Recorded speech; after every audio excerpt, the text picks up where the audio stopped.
ಅರಣ್ಯ ಇಲಾಖೆಯ ವಿಶೇಷ ತಂಡ ಕುಖ್ಯಾತ ಅಂತಾರಾಜ್ಯ ದಂತಚೋರರನ್ನ ಸಿನಿಮೀಯ ರೀತಿಯಲ್ಲಿ ಬಂಧಿಸಿದಂತಹ ಘಟನೆ ದಕ್ಷಿಣ ಕನ್ನಡ ಜಿಲ್ಲೆಯ ಪುತ್ತೂರಿನಲ್ಲಿ ನಡೆದಿದೆ.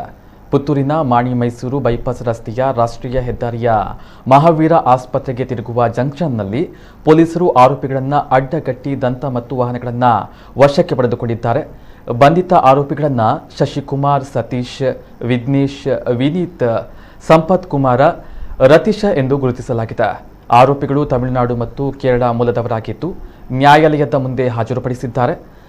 ಸದರಿ ಕಾರ್ಯಾಚರಣೆಯಲ್ಲಿ ಉಪ ಅರಣ್ಯ ಸಂರಕ್ಷಣಾಧಿಕಾರಿಯಾದ ದಿನೇಶ್ ಕುಮಾರ್ ಹಾಗೂ ಸಹಾಯಕ ಅರಣ್ಯ ಸಂರಕ್ಷಣಾಧಿಕಾರಿಗಳಾದ ಕಾರ್ಯಪ್ಪ ನಿರ್ದೇಶನದಂತೆ ವಲಯ ಅರಣ್ಯ ಅಧಿಕಾರಿಗಳಾದ ಕಿರಣ್, ಉಪವಲಯ ಅರಣ್ಯ ಅಧಿಕಾರಿಗಳಾದ ಲೋಕೇಶ್ ಶಿವಾನಂದ್ ಆಚಾರ್ಯ, ಪ್ರಕಾಶ್ ಕುಮಾರಸ್ವಾಮಿ, ಮೆಹಬೂಬ್ ಪ್ರಸಾದ್, ಅರಣ್ಯ ರಕ್ಷಕರುಗಳಾದ ನಿಂಗರಾಜ್, ಸುಧೀರ್, ಸತ್ಯನ್, ದೀಪಕ, ಉಮೇಶ, ಇಲಾಖೆ ವಾಹನ ಚಾಲಕರಾದ ಜಗದೀಶ್, ರೋಹಿತ್ ಪಾಲ್ಗೊಂಡಿದ್ದರು.